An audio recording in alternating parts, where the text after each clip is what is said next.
चला तर मंडळी, रेस्टॉरंट स्टाईल भाज्यांचं तर झालंच हो, त्या आपण घरी करतोच. पण रेस्टॉरंटमध्ये गेल्यानंतरचे रोटीचे प्रकार, ते म्हणजे तंदुरी नान, तंदुरी रोटी, हे आपल्याला घरी करायचं म्हटलं की फार अवघड वाटतं. पण आज आपण ना तंदूर, ना भट्टी, ना कढई, घरात ठेवलेल्या साहित्यात घरच्या घरी परफेक्ट असा मऊसूत खुसखुशीत तंदुरी इफेक्टचा नान करणार आहोत. बऱ्याच वेळेला काही जणांचे नान इतके चिवट होतात की ओढून ताडून तोडावे लागतात.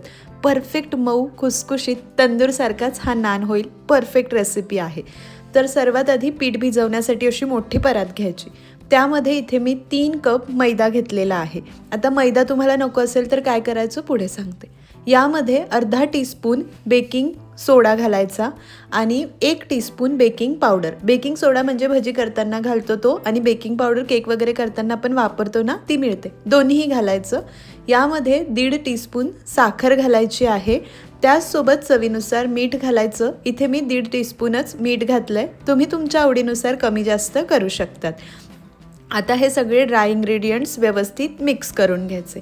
आता 3 कप मैदा होता, त्यासाठी 3/4 कप म्हणजेच पाऊण कप दही घालायचं. ताजं दही आहे, खूप आंबट नाही आहे. दही घातल्याने आपले नान छान मऊ होतात, खुसखुशीतही राहतात, अजिबात चिवट होत नाही आणि पीठसुद्धा लगेच मस्त फर्मेंट होतं. हे व्यवस्थित मिक्स करून घ्यायचं. सुरुवातीलाच लगेच पाणी घालण्याची घाई करायची नाही. व्यवस्थित दह्याच्या मॉइश्चरमध्ये मिक्स करायचं. आता तुम्हाला संपूर्ण मैदा वापरायचा नसेल तर तुम्ही अर्धा मैदा अर्धं गहूपीठ वापरू शकतात, किंवा मग मैदा वापरायचंच नसेल तर संपूर्ण गहूपीठ वापरलं तरीही चालेल. पण आज मला परफेक्ट रेस्टॉरंटसारखीच रेसिपी दाखवायची होती, म्हणून मी जसे ते मैद्यामध्ये करतात तसंच मैद्यामध्ये दाखवलं. पण 1 नंबर हे नान होतात बरं का. चला, दह्याच्या मॉइश्चरमध्ये छान मिक्स करून घेतलं. आता कोमट पाणी घेतलंय. कोमट म्हणजे कसं, अगदी कडकडीत गरम नाही आणि थंडगार नाही, माझ्या हातांना सोसवतंय असं.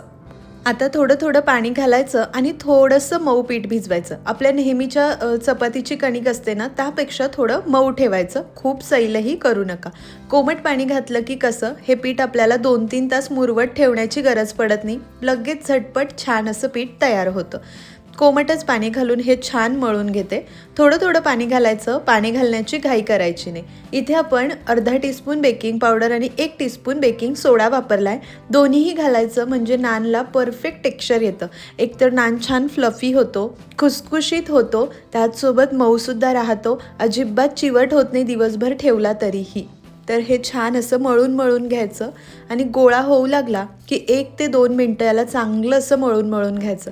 आपण जितकं छान हे मळून घेणार ना, आपले नान तितकेच मस्त तयार होणार. या पद्धतीने जरा ओढून ताडून याला व्यवस्थित मी मळून घेतलं आहे. आणि पिठाचं टेक्स्चर तुम्हाला कळत असेल, खूप असं पचपचीत नाही आहे आणि घट्ट नाही आहे. थोडंसं मऊ ठेवायचं म्हणजे नानसुद्धा छान जाळीदार आणि मस्त तयार होतात. 1 ते 2 मिनिटं याला व्यवस्थित मळून घेते.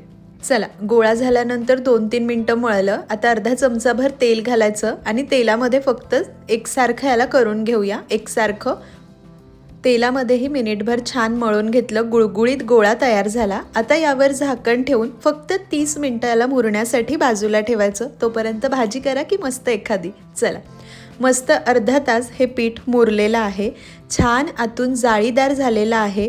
परफेक्ट हे पीठ तयार झालं आहे. तुम्हाला जाळी दिसत असेल. इन्स्टंट आहे, अगदी फक्त 30 मिनिटं आपण याला मुरवलं आहे.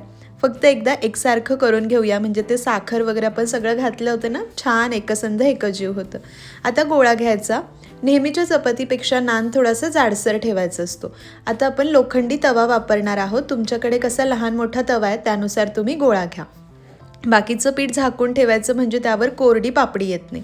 आता सुका मैदा लावायचा आणि नान लाटून घ्यायचा. आता नान माहिती आपल्याला लांबसर असा आकाराचा असतो आणि गोल केलं तर तंदुरी रोटी होणार.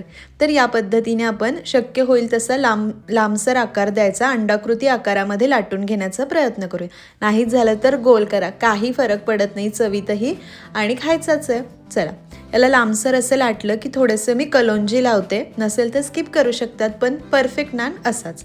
कलोंजी आणि कोथिंबीर लावली की थोडंसं एकदा लाटून घ्यायचं म्हणजे ते छान चिकटतं. चला आता नान भाजून घ्यायचा. एखादा कापड घ्यायचा, त्यावर नान ठेवायचा, कोथिंबीर कलोंजीची बाजू खालच्या बाजूला ठेवायची आणि या मागच्या बाजूवर पाणी लावून घ्यायचं. आता शक्यतो असा दांडी असलेला लोखंडी तवा घ्या, म्हणजे नान व्यवस्थित भाजता येतो. तवा छान कडकडीत गरम केला की पाण्याची बाजू तव्यावर घालायची, म्हणजे नान तव्याला छान चिकटला जातो. शक्यतो लोखंडीच तवा वापरायचा. ॲल्युमिनियमचा तवा वापरला तर त्याला चिकटेल की नाही ही शंका आहे, आणि नॉनस्टिकला तर नान चिकटतच नाही. मध्यम ते मोठ्या आचेवर नान एका बाजूने भाजायचा. पाहू शकतात किती सुंदर याला बबल्स येत आहे. जरासं आपण भाजू देऊ वरतून ड्राय होईपर्यंत. हे बबल्स तुम्हाला दिसत आहे आणि छान असा हा फ्लफी झालेला आहे, हाताला सुद्धा जाणवतो. नेहमीच्या चपातीपेक्षा थोडा जाड ठेवायचा. चला वरतून कोरडा होईपर्यंत आणि हलका फ्लफी होईपर्यंत आपण वरतून भाजला. आता गॅस मोठा करायचा आणि तवा असा पालथा धरायचा आणि नान सगळ्या बाजूने फिरवून असा भाजून घ्यायचा. मस्त परफेक्ट तंदूरसारखाच हा नान भाजला जातो.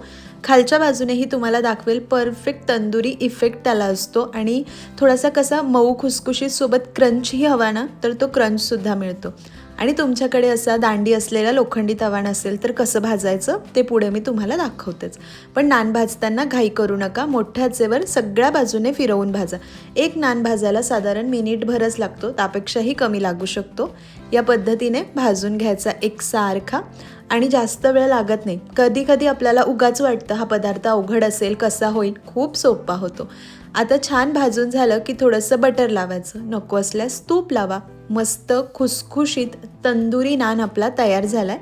तुम्हाला काढूनसुद्धा दाखवते. छान असा लोखंडी तव्यावर परफेक्ट आपला नान तयार होतो. आणि नान तयार झाला की गरमागरम सर्व करा किंवा एखाद्या टोकरीमध्ये काढा. आता सगळेच नान मी या पद्धतीने लाटून घेते.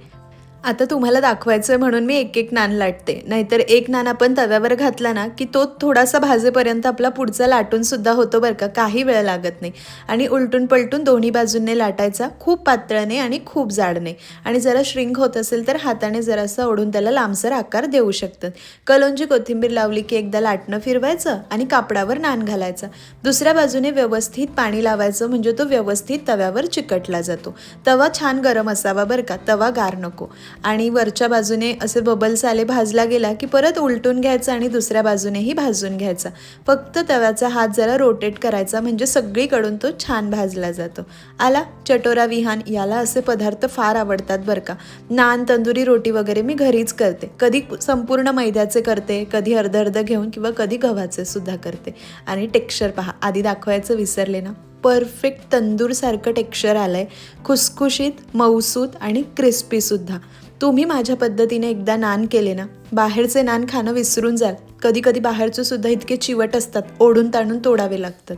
चला असो, तुमच्याकडे तवा नसेल ना म्हणजे दांडीचा, तर एक बाजू तर आपण लोखंडी तव्यावर भाजली, पण अशी मूठ नसेल ना धरायला, तर काढून घ्यायचा नान आणि जाळीवर किंवा मग डायरेक्ट गॅसवर तुम्ही या पद्धतीने हा नान भाजून घेऊ शकतात, जसे आपण फुलके भाजतो ना त्या पद्धतीने. पण तवा उलटा करून नान भाजला ना की तो मस्त असा अजून खुसखुशीत होतो, छान असा अजून फ्लफी होतो. कसंही करा. इतक्या प्रमाणामध्ये मी केलेल्या साईजचे 10 नान झाले होते. आता तुम्ही किती लहान मोठे करता त्यानुसार एखाद दुसरा कमी जास्त होऊ शकतो.